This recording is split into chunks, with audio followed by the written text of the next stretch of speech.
junction so that you are able to spread the coverage vertically and horizontally. So you can see 2.4 and 5 gig, we have good coverage throughout. So in a corridor, right, a 5 gigahertz signal can cover easily 15 meters of corridor space, like 15 meters, not a problem. But so imagine a floor which is 30 meters long. So you can actually use two APs on odd and even floors. Like odd floors, you put one AP here, and the even floor another AP here, so that you can have the full coverage of the 30 meters. So in essence, right, what we're trying to do here is help hotel save money, because corridor, we really waste the money to put in too many APs. Now, changing gears a bit, another hot topic I've heard from partners and hotel IT manager is, how do I deploy Wi-Fi in the elevator, in the lift?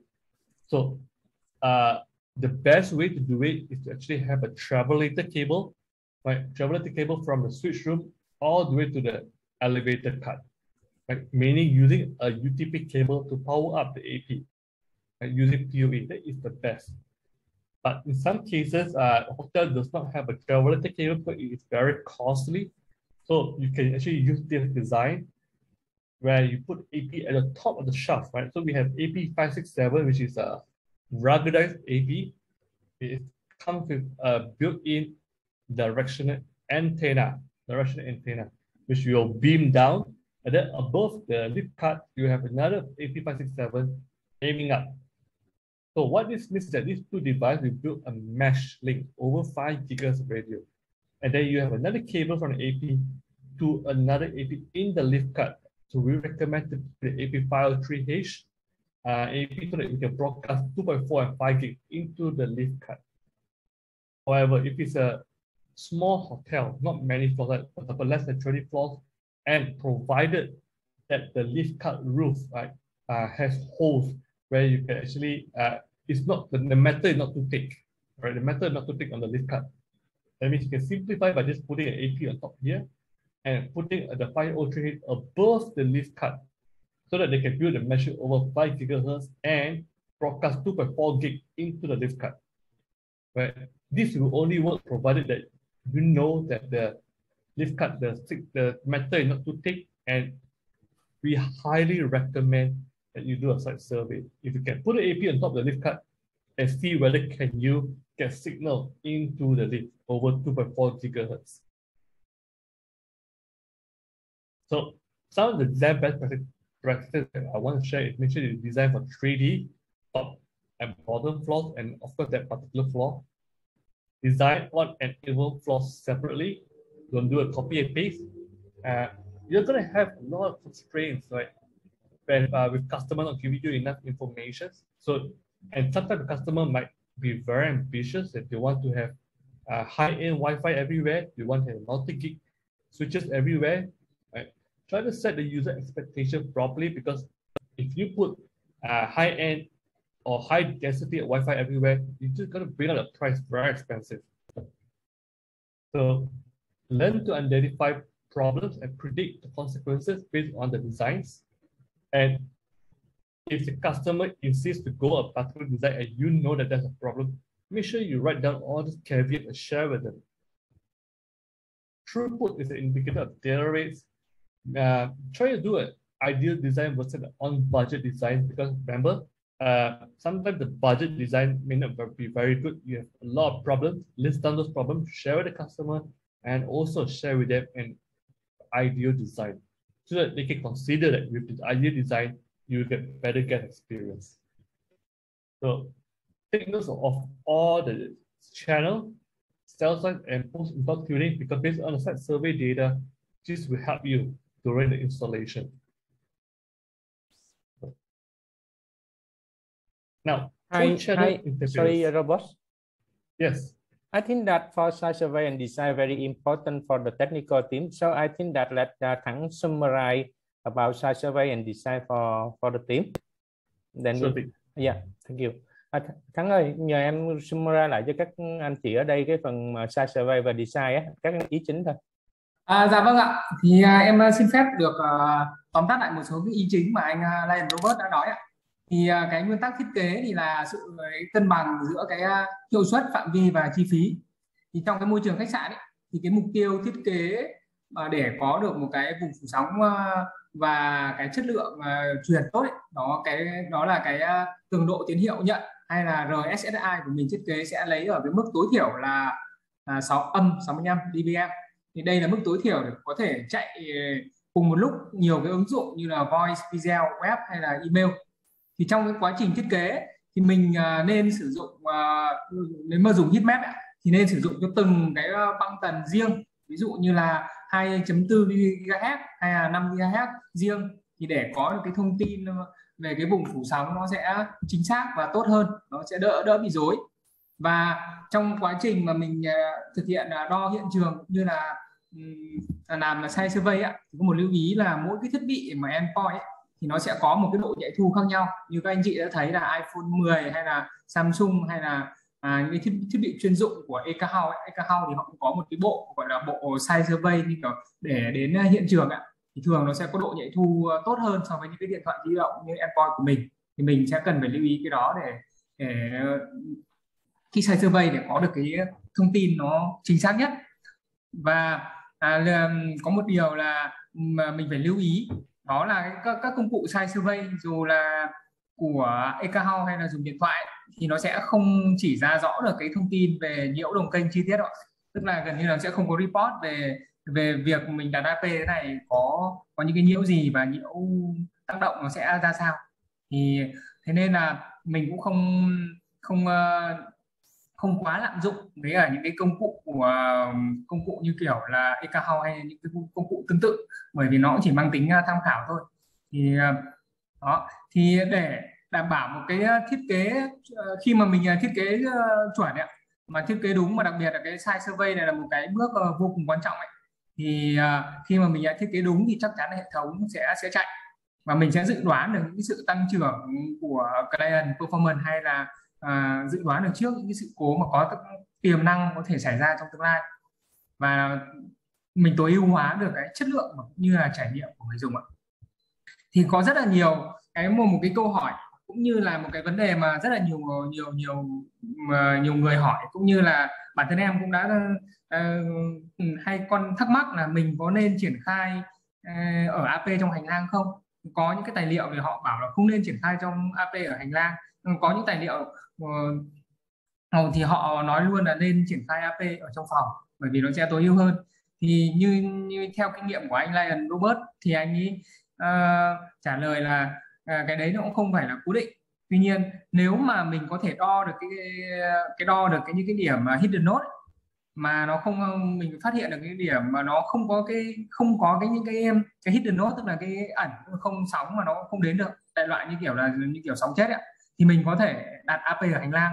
Thì cái này thì mình phải đi thực địa thì mình phải dùng những cái thiết bị, ví dụ như anh Robert đơn giản nhất là dùng 2 cái điện thoại di động, một cái thì bật cái chế độ phát sóng, một cái chế độ thu giống như kiểu mình chia sẻ 4G đó, thì để mình có thể phát hiện ra được là sóng của trong phòng này nó ra như nào, hoặc là phát hiện cái hidden node.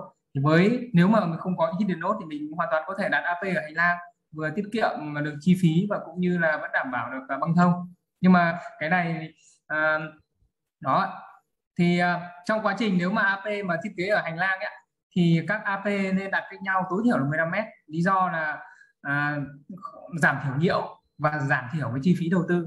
Thực ra là AP mà đặt gần nhau quá nó sẽ rất dễ bị gây nhiễu, mà nhiễu ở đây có thể nói đến là nhiễu trùng kênh, nhiễu đồng kênh là dễ xảy ra nhất.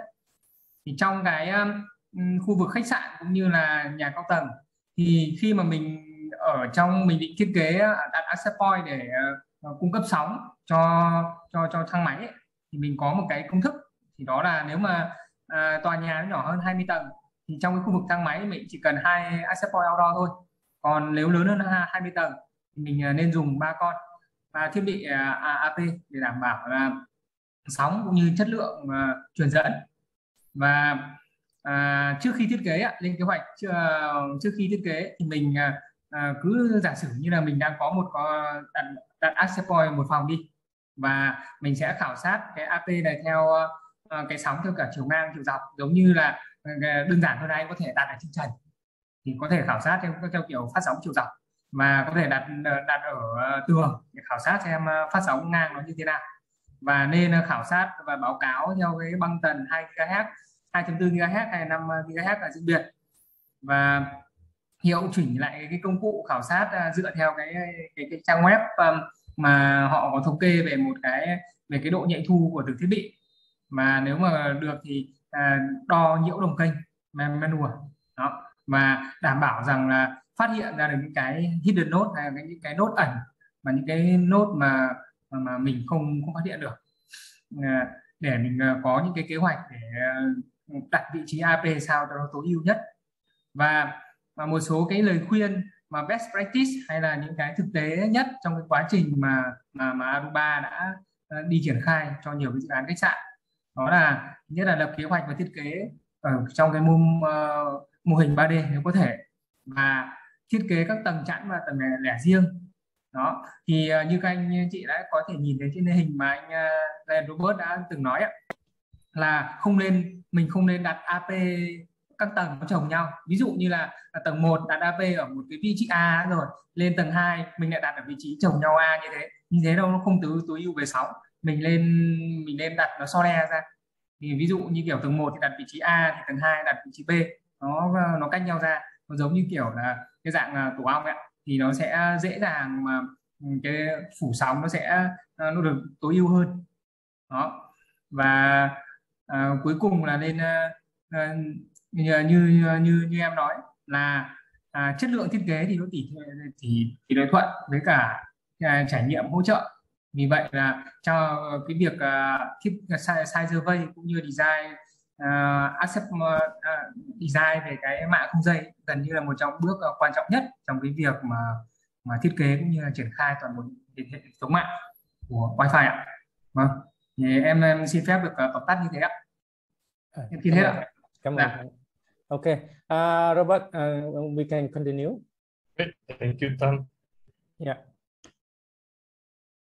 So let's talk about cold channel interference now. So this is normally a problem only in 2.4 gigahertz radio because there are very limited channels that you can use. So normally the non-overlapping channels that we use are channel 1, 6, and 11. So now when you do a set survey and use application like Aruba Utilities app on the Google Play Store, if you see there are too many SSID, too many AV broadcasting on the same channel, that is not good. All right, that means you'll get a lot of cold channel interference and you get problems. So now, so use an application like Insider or Aruba Utility app to check that cold channel interference. So, and when you do filtering, look for signals like above 90, minus 90 RSSI. Now, if you have about less than 5 neighbors or less than 5 APs on the same channel, that is good. All right, and I typically prefer to have about 3 AP on the same channel because that give you some channel overlap. That give you some redundancy. All right, redundancy. Now, if you have less than 10 neighbors on the same channel, it considered medium cold channel interference is not that good, but still okay-ish. But if you have more than 10 neighbors on the same channel, you are in trouble. Right? Basically, you're in trouble because when the hotel is fully occupied, right, there will be so much cold channel interference, and then you get very bad Wi-Fi, performance become bad, battery become very slow. So typically, to solve this, you either reduce the 2.4 GHz radio power, or just turn off some AP 2.4 GHz radio to reduce this cold channel interference. So do take note of that.